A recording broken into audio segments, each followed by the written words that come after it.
जिथिदुवार दख'रा एबसु आरो थाइखाजरा दालाइसा एबसुआ दिनै जथायै बड'फा उपेन्द्रनाथ ब्रह्मनि 67थि जोनोम सानखौ गाजा गोमजायै खुंफुंदों।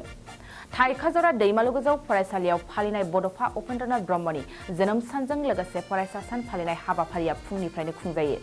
हाबाफारियाव जिल्ला एबसु दख'रा आफादनि दैदेनगिरि फरायसा फोरोंगिरि आरो मावफुं सोद्रोमा रनजित बसुमतारीनि पिए प्रनय बसुमतारीजों लोगोसे चिरांदुवार ब्लक इउपिपिएलनि आफादगिरि बिरदाव मुसाहारियाबो बाहागो लायो। बे हाबाफारिनि सायाव एबसुनि दैदेनगिरिया मा बुंदों फै खोनासंना लानि।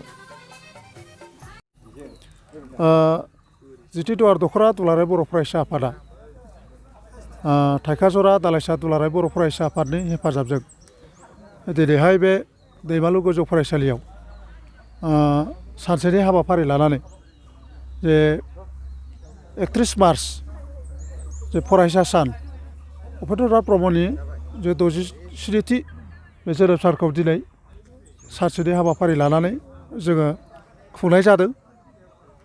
दा बाहायनो जों फुंबिलिनि हाबाफारि बायदियै जोंहा फिरफिला उरायहोनाय हाबाफारि आरो बड'फानि सावगारियाव बिबार बावनाय हाबाफारि बेखौ लानाय जादों। आरो बिनि उनावहाय जोङो गोजौ फरायसालिनि आरो फरायसालिमानि फरायसाफोरजों जिहेतु गेवलां सावरायनाय जों हाबाफारि लानाय जादों। सोलोंथाइनि सायाव गेवलां सावरायनाय, आथिखालनि जे थासारि बिनि सायाव गेवलां सावरायनाय जों हाबाफारि लानाय जादों।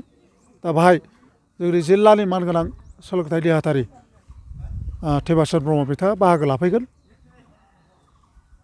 दा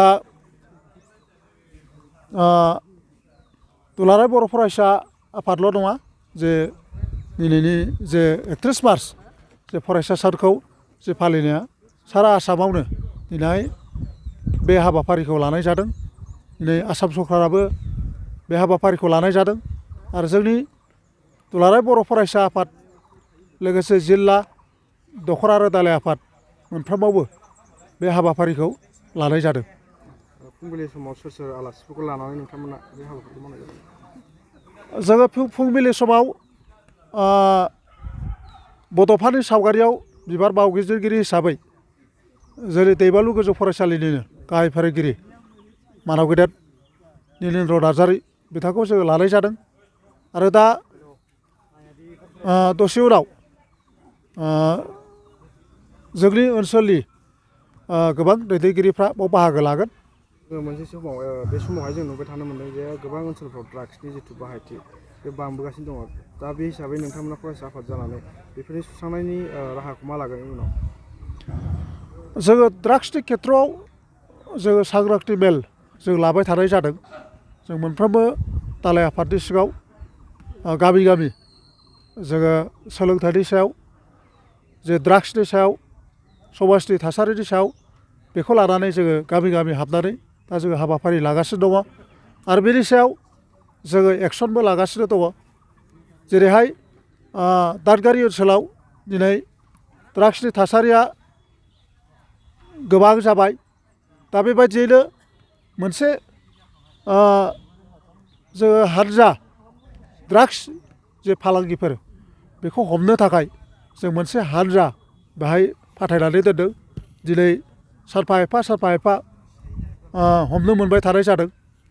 आरो बेल' नङा, जोंनि ओनसोलाव गोबां ड्राग्सनि जे फालांगि बे सोलिबाय थादों आरो बेखौ जों गैया खालामनो थाखाय बिनि सायाव जोङो हाबाफारि लागासिनो दं। ससाइटिनि जे गार्जेनफ्राबो बेनि सायाव माबायदि जानांगोन? ससाइटिनि गार्जेनफ्राबो सांग्रां जानांगोन आरो जे आथिखालनि जे लाइमोनफोर बे लाइमोनफोरखौ जोङो जोथोनै लाखिनांगौब्ला जोङो ड्राग्सल' नङा फारफ्रोमबो बिथिङाव जोङो नोजोर होनांगोन।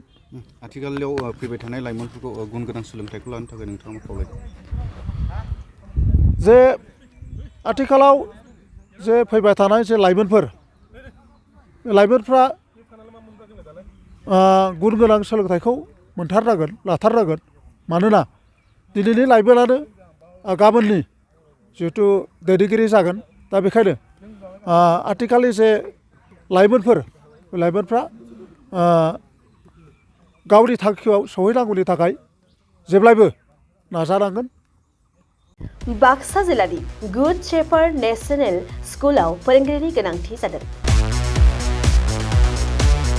बे फरायसालियाव दासान्दि इंराजि, सानखान्थि, फिजिक्स, केमिस्ट्रि आयदानि थाखाय 7 फोरोंगिरिफोरनि गोनांथि जादों। बेफोर आयदानि थाखाय बिजाथिफोरा MA, MSc, BEd आरो DLED थानाय जानांगोन। लोगोसेयैनो सायख'जानाय बिजाथिफोरनो दानबान्थाखौ 10 निफ्राय 20,000 रां, 10 निफ्राय 30,000 रां आरो 8 निफ्राय 14,000 रां होनाय जागोन।